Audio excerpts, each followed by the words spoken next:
इंदौर की खजराना पुलिस द्वारा मंदसौर का किसान ड्रग तस्कर से 11 लाख रुपए कीमत की 110 ग्राम ब्राउन शुगर के साथ एक आरोपी को गिरफ्तार करने में सफलता हासिल की है। दरअसल इंदौर की खजराना पुलिस द्वारा चेकिंग के दौरान बाघेला गाजन के पास बाईपास पर एक संदिग्ध व्यक्ति दिखा, जो पुलिस टीम को देखकर घबरा कर भागने का प्रयास करने लगा। टीम द्वारा आरोपी की घेराबंदी कर पकड़कर तलाशी लेने पर आरोपी के पास से अवैध मादक पदार्थ ब्राउन शुगर होना पाया गया। आरोपी का नाम पता पूछने पर अपना नाम रामकिशन उर्फ रामनिवास गिरी सुवासरा जिला मंदसौर होना पाया गया। पकड़ा गया आरोपी किसान है, जिससे 11 लाख रुपए की कीमत की 110 ग्राम ब्राउन शुगर पुलिस द्वारा जब्त की गई है। पकड़ा गया आरोपी नशे का आदी है और जल्द अमीर बनने की नियत से अवैध मादक पदार्थ ब्राउन शुगर को तस्करी करने लग गया था। बहरहाल पुलिस आरोपी से पूछताछ कर रही है कि ब्राउन शुगर इंदौर में किसे देने आया था। निर्देशन में जोन 2 में अवैध मादक पदार्थों के खिलाफ लगातार कार्रवाई की जा रही है। कल थाना खजराना की टीम को एक महत्वपूर्ण सफलता मिली है। इसमें मंदसौर के एक आरोपी रामकिशन और रामनिवास गोस्वामी पुत्र रघु गोस्वामी उम्र 28 वर्ष, इस आरोपी को वाघेला गार्डन के पास से गिरफ्तार किया गया है। ये मंदसौर के कटिया गांव का थाना सुवासरा का रहने वाला है। आरोपी से 110 ग्राम ब्राउन शुगर जब्त की गई है और साथ ही इसका एक वीवो का मोबाइल भी जब्त किया गया है। जो हमारी एनडीपीएस की एसओपी रहती है इन्वेस्टिगेशन की, हम फॉरवर्ड और बैकवर्ड ट्रैकिंग करते हैं कि जो मादक पदार्थ है वो किसको देने के लिए आरोपी जा रहा था और किससे लेके आ रहा था। तो जो तकनीकी साक्ष्य है उनका विश्लेषण किया जा रहा है। आरोपी की पुलिस रिमांड अभी ली जाएगी और पुलिस रिमांड के बाद में इसके सप्लायर और इसके जो कंज्यूमर्स हैं, आगे और कौन कौन लोग इसमें इन्वॉल्व हैं, उन पे सघन विवेचना की जाएगी। Thank you. सर, ये कहाँ सप्लाई करने जा रहा था, बताया कहाँ से लाया था? जैसा कि मैंने बताया, इन्वेस्टिगेशन एनडीपीएस में हम लोग फॉरवर्ड और बैकवर्ड इसी को कहते हैं। बैकवर्ड मतलब कहाँ से लेके आया था और फॉरवर्ड किसे देने जा रहा था, उसके कंज्यूमर्स कौन कौन है।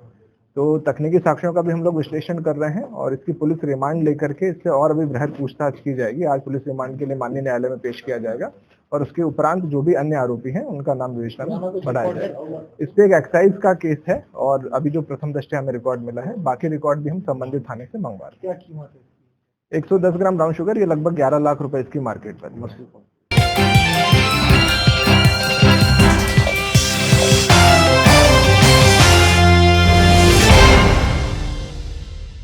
हिंदू संगठनों की सक्रियता के चलते लव जिहाद और लैंड जिहाद के मामले उभर कर अब सामने आने लगे हैं, जो नगर एवं आसपास की भोली भाली मासूमों को अपना निशाना बना रहे थे और उनके द्वारा उन्हें वहला फुसला कर अपने स्पोर्ट्स क्लब या अन्य जगहों पर बुलाकर उनके साथ दुष्कर्म और दुर्व्यवहार जैसी घटना को अंजाम दिया जा रहा था, जो सकल हिंदू समाज के लिए चिंता का विषय बना हुआ है। आज इसी कड़ी में सकल हिंदू समाज ने इसे रोकने के लिए नगर के मुरली मनोहर मंदिर पर एकत्र होकर एक रैली के माध्यम से नगर के प्रमुख मार्गों से होते हुए नारेबाजी के साथ थाने पहुंचकर कलेक्टर के नाम एसडीएम सत्यनारायण दर्रो को अपना ज्ञापन सौंपा। ज्ञापन के माध्यम से मांग की गई लव जिहाद में शामिल व्यक्ति की संपत्ति की उच्च स्तरीय जांच करने के साथ ही कृषि भूमि पर बने ट्रफ और उसके भवन को ध्वस्त करने की कार्यवाही करे, अन्यथा सकल हिंदू समाज उग्र आंदोलन करेगा, जिसकी संपूर्ण जवाबदारी प्रशासन की रहेगी। आक्रोश रैली में हजारों की संख्या में सकल हिंदू समाज की महिलाओं और पुरुषों के शामिल होने से इस रैली का भव्य रूप देखने को मिला। वहीं रैली के दौरान हिंदू संगठनों के आह्वान पर नगर के व्यापारियों ने अपने अपने प्रतिष्ठान बंद रखकर एकता का संदेश दिया। रैली के सफलतापूर्वक संपन्न होने हिंदू संगठनों ने रैली शामिल हिंदू समुदाय का आभार माना। आज की जो रैली नहीं थी, आक्रोश रैली हिंदुओं की थी, जो बावड़ी मंदिर से होते हुए मोटक्का चौराहा एसोसिएशन चौक बस स्टैंड होते हुए थाने पे आई है। इसमें एक ही मांग की है कि जो 16 तारीख को जो जुनैद के द्वारा, उसके लड़के के द्वारा लव जिहाद की जो घटना को अंजाम दिया गया है और पूर्व में कई बार उसके द्वारा लैंड जिहाद की घटनाओं को अंजाम दिया गया है, उसके हौसले इतने बुलंद हो गए कि उसका एक नहीं अनेकों उसके ऐसा कांड किए हुए हैं, जिसको लेकर हिंदू समाज ने, सकल हिंदू समाज ने आज मिलकर थाने में कलेक्टर महोदय को ज्ञापन दिया गया है कि जहाँ जहाँ अवैध गतिविधियाँ उनकी चल रही है उसको तुरंत ध्वस्त किया जाए और जितनी घटनाओं में भी लव जिहाद की हो, लैंड जिहाद की हो, या जहाँ जहाँ अपराधी पाया गया इस पर तुरंत कार्रवाई हो, रासुका कार्रवाई लगे हो इसके ऊपर और तुरंत इसके जो घर बुलडोजर से गिराया जाए। समय अवधि में यदि कार्य नहीं होते तो क्या किया जाएगा? समय अवधि में अगर कार्य नहीं होता है तो वही आंदोलन की ओर वापस हिंदू समाज को लेकर साधु संतों के मार्गदर्शन में 10 दिन का समय हमने दे रखा है प्रशासन को, क्योंकि पहले 16 दिन हो चुके हैं। 10 दिन का फिर समय दे दिया कि वो हिंदू उदार है, वो अपनी उदारता दिखाता है, लेकिन जब जब हिंदू अपनी उदारता खोता है तो साइन बोर्ड जैसे और बड़े बड़े आंदोलन सफल होते हैं और देश में हिंदुओं के जो रहता है उसके अनुकूल कार्यक्रम होते हैं। इसलिए मेरा शासन प्रशासन से निवेदन है कि 10 दिन के अंदर जहाँ जहाँ भी उसकी अवैध गतिविधियाँ हैं उसको तुरंत ध्वस्त किया जाए और उसको गिरफ्तार करके रासुका लगाकर जेल भेजा जाए। ऐसी कितनी संपत्ति चिन्हित की गई है जो कि अतिक्रमण के अंतर्गत है उसकी? अभी तक जो हमने 15 दिन में निकाली है, कम से कम ऐसे 5 से 6 संपत्ति उसकी आ रही है जो अतिक्रमण में आ रही है और अवैध आ रही है। सकल हिंदू समाज सनावत की ओर से कलेक्टर महोदय के नाम एक ज्ञापन दिया है। ज्ञापन में जुनैद अहमद है, उसके विरुद्ध कार्रवाई के लिए उन्होंने कहा है। क्योंकि इसमें हमने जुनैद अहमद का नोटिस भी दिया है और सीएमओ को भी हमने इसमें निर्देशित किया था कार्रवाई के लिए। क्योंकि इसमें कार्रवाई अभी नहीं हुई है, लेकिन हम तत्काल इसमें कार्रवाई करेंगे। मांग की जा रही है कि उनके घर बुलडोजर चलाया जाए, इसको लेकर उसमें जी उसमें हमने नियमानुसार जो भी कार्रवाई, सख्त कार्रवाई हो सकती है वो हम लोग करेंगे। इतने समय में सर कितनी भूमि ऐसी जो अतिक्रमणकारी थी उसकी? चूँकि इसमें जानकारी में तो दी गई है, लेकिन इस संबंध में स्पष्ट जानकारी नहीं है कि उनके अतिरिक्त और कौन कौन से कब्जे हैं। जहाँ पर ये कांड हुआ था सर, हम उसमें नोटिस दे चुके हैं। नोटिस की सुनवाई के उपरांत हम कार्रवाई करेंगे।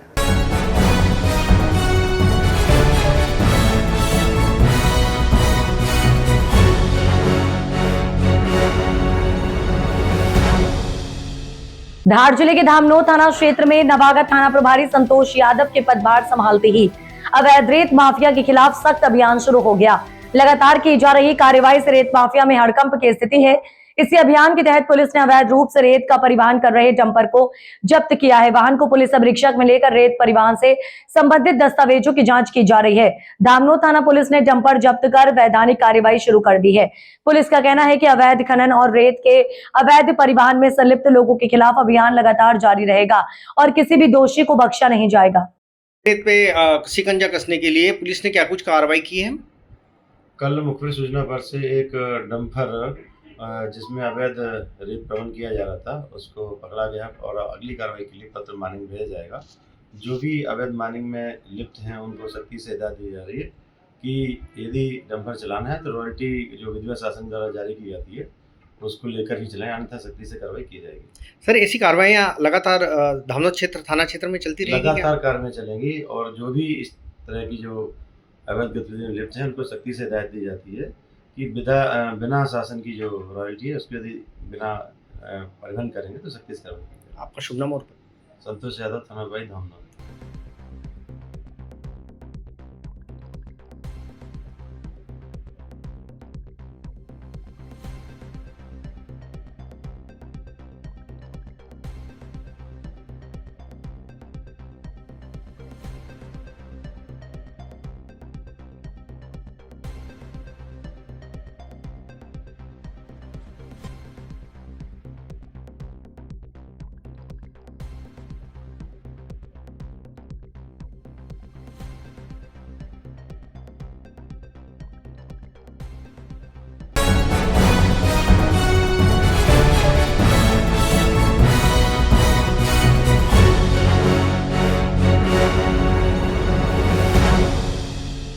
अलीराजपुर के जनजातीय कार्य विभाग कार्यालय में करोड़ों रुपए के निर्माण कार्यों, तकनीकी स्वीकृतियों, टेंडरों, भुगतान एवं अन्य महत्वपूर्ण शासकीय अभिलेख खुले में पड़े मिलने के एक मामले ने तुल पकड़ लिया है। इस गंभीर प्रकरण को लेकर मध्य प्रदेश आदिवासी विकास परिषद के प्रदेश उपाध्यक्ष महेश पटेल रावत ने मुख्यमंत्री डॉक्टर मोहन यादव को विस्तृत शिकायत पत्र भेजकर स्वतंत्र उच्च स्तरीय जांच, दोषी अधिकारियों के विरुद्ध कड़ी कार्रवाई तथा सरकारी रिकॉर्ड की सुरक्षा सुनिश्चित करने की मांग की है। महेश पटेल ने अपने पत्र में कहा है कि विभाग के महत्वपूर्ण शासकीय अभिलेख सुरक्षित रिकॉर्ड कक्ष में रखे जाने के बजाय खुले खंडहर में बिखरे हुए पाए गए। ये न केवल सरकारी रिकॉर्ड की सुरक्षा में गंभीर लापरवाही है, बल्कि करोड़ों रुपए के सार्वजनिक धन से जुड़े दस्तावेजों के साथ संभावित छेड़छाड़, उन्हें गायब करने अथवा नष्ट करने की आशंका भी उत्पन्न करता है। उन्होंने आरोप लगाया है कि जैसे ही ये मामला मीडिया के माध्यम से सामने आया, संबंधित अधिकारियों एवं कर्मचारियों द्वारा दस्तावेजों को आनन फानन में समेटने का प्रयास किया गया, जिससे पूरे घटनाक्रम पर गंभीर सवाल खड़े हो गए हैं।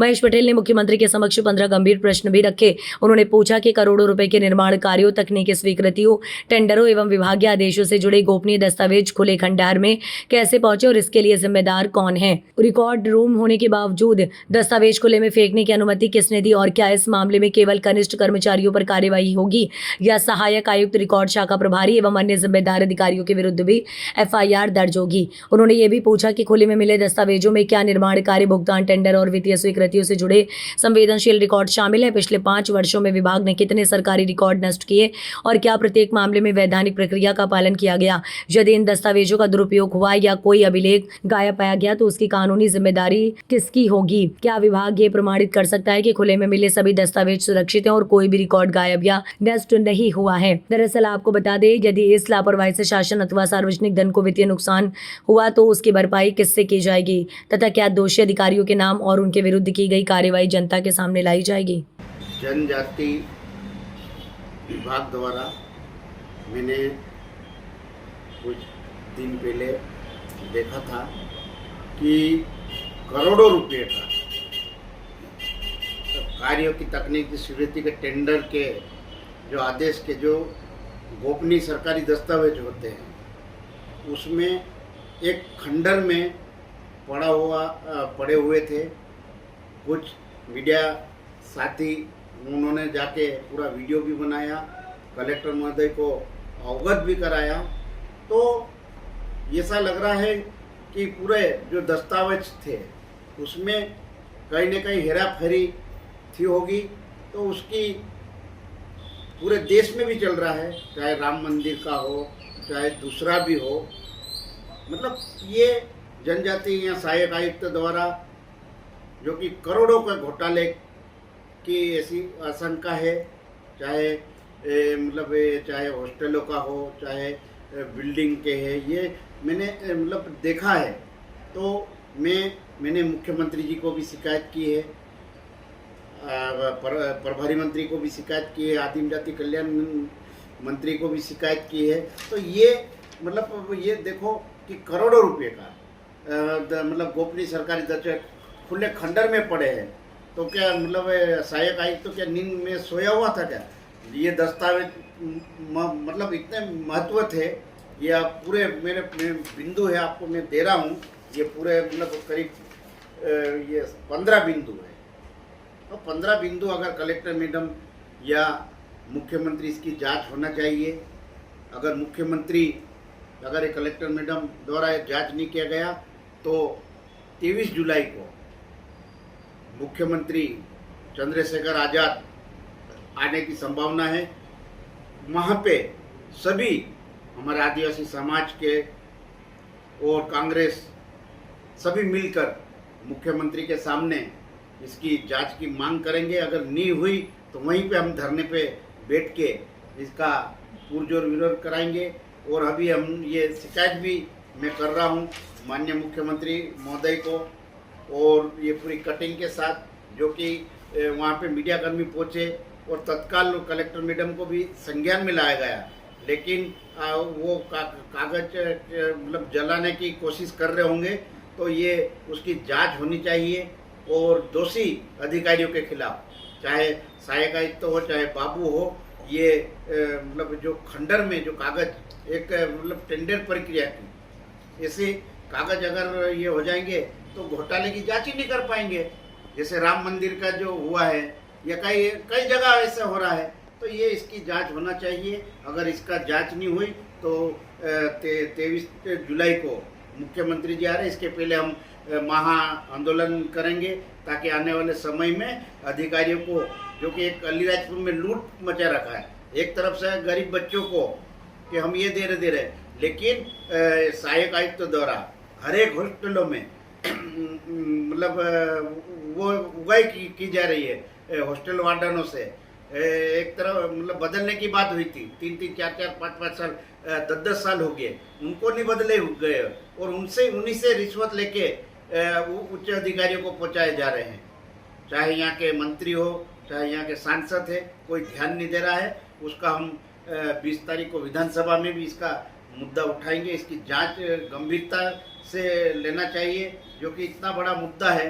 जो टेंडर का करोड़ों रुपए का जो निर्माण तकनीकी स्वीकृति के टेंडरों का मतलब विभागीय आदेशों के संग गोपनीय सरकारी दस्तावेज है तो उसको खुले में फेंकना एक मतलब एक तरह से भ्रष्टाचार का ही पोल खुल रही है।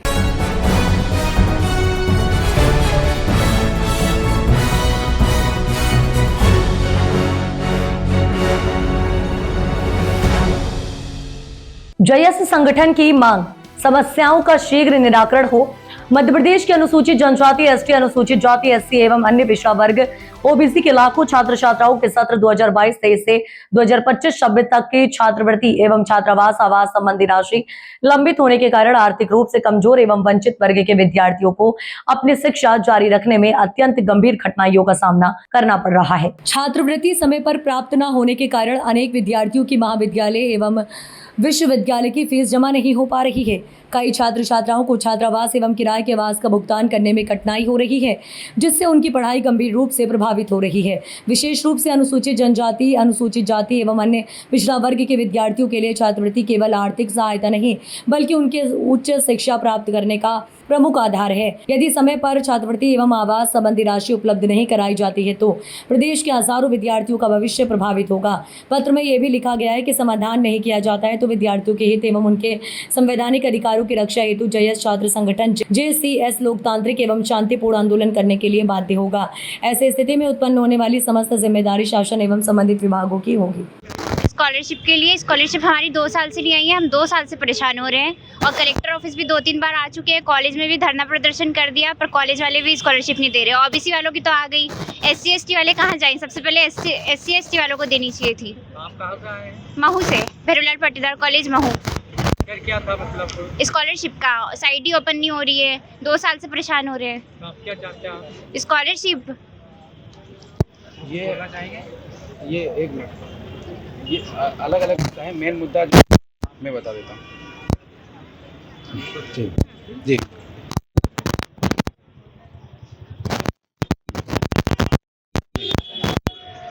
सर, हम यहाँ पर कलेक्टर इसमें मुख्यमंत्री के नाम ज्ञापन देने के लिए आए हैं।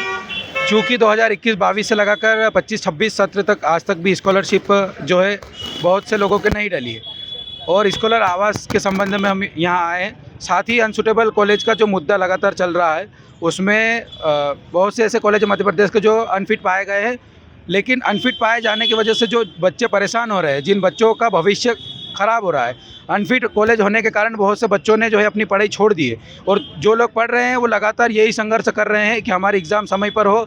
अगर अनफिट कॉलेज है तो हमें सूटेबल कॉलेज में ट्रांसफ़र कर दिया जाए और जो फर्स्ट ईयर सेकंड ईयर की जो हमने एग्ज़ाम दी है वो हमें मार्कशीट हाथ में दी जाए। साथ ही सर, हम आदिवासी, ST SC OBC के लोग हैं जो खेती के भरोसे रहते हैं। हमारे माता पिता लगातार खेती में मेहनत करते, मजदूरी करते हैं और मजदूरी करते हुए हमको यहाँ पर पैसा पहुँचा के हम पढ़ रहे हैं। लेकिन उसके बावजूद भी आप देखोगे कि कहीं ना कहीं प्रशासन या तो स्कॉलर आवास रोक देती है या अनफिट कॉलेज होने के कारण बच्चों का भविष्य ख़राब कर देती है। कई पेपर लीक हो जाते हैं। तो कई ऐसी समस्या मध्य प्रदेश में लगातार चल रही है। तो अभी हमने कलेक्टर महोदय को आवेदन दिया है जिसमें हमने मांग रखी है मुख्य रूप से कि छात्रवृत्ति की जो लंबित समय से परेशानी है उन छात्रवृत्ति को समय पर छात्रों के अकाउंट में डाल दिया जाए। साथ ही जो अनसुटेबल कॉलेज है वो विद्यार्थी लगातार अपने भविष्य खराब होने के कगार पे बैठे, उनका भविष्य सुरक्षित किया जाए, उनके इसमें निर्णय लिया जाए सर। क्योंकि चूँकि हम लोग जो है आदिवासी अंचल इलाकों से आते हैं, हमारे माता पिता जो है कभी ज़मीन गिरवी रख के पैसा पहुंचाते हैं, कभी जेवर जैसे सोना चांदी गिरवी रखते हुए हमको पढ़ा रहे हैं और उन्होंने एक सपना देखा है कि हमारे बच्चे कहीं ना कहीं पढ़ लिख कर नौकरी लगेंगे और हमारी जो समस्या हमारी जो हम चलती आ रही है उन समस्याओं का कहीं ना कहीं समाधान हमारे बच्चे करेंगे। लेकिन इनका भविष्य जो है अंधकार में जा रहा है। मेरा नाम लखन बामना है, जय छात्र संगठन जिला अध्यक्ष इंदौर।